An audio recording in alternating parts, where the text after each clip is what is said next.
Hi there, welcome back to Joshua chapter 6.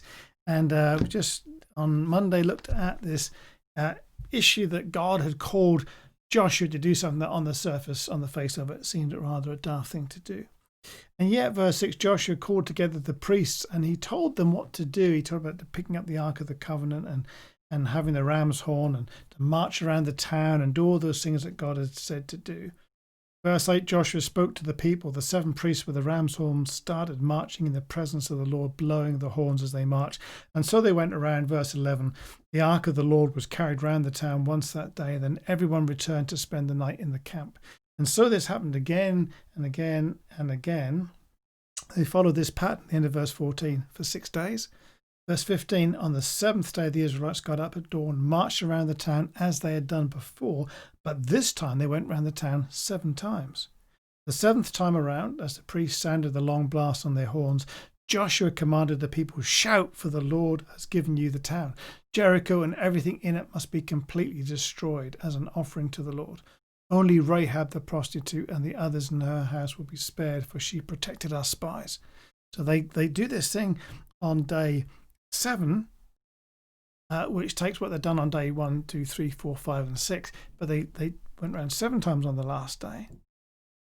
Verse 20, when the people heard the shout of the ram's horns, they shouted as loud as they could. Suddenly the walls of Jericho collapsed. The Israelites charged straight into the town and captured it. And so everything that God had said to Joshua at the beginning of chapter 6 came true. And there is this case of being obedient when common sense says, that's not such a great idea. I think it'd be unusual that God would call us to do something like that, to be obedient in that setting. But if it was the case, as we said the other day, it's important that we follow the call of God in our lives.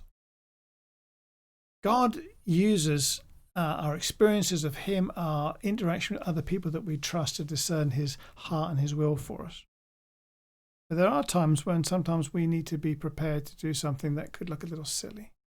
How silly are you and I prepared to be in order to follow the call of God? How willing are we to let our reputation be possibly misunderstood, possibly maligned in some respect, because we've followed the clear call of God in our lives? Be part of the mark of leadership. And I remember reading a book years ago by Oswald Sanders on this. Part of the mark of leadership is to do the right thing and to let the chips fall as they will. That's not always easy. Part of the challenges of leadership surely are doing the right thing and not always being able to explain to people why.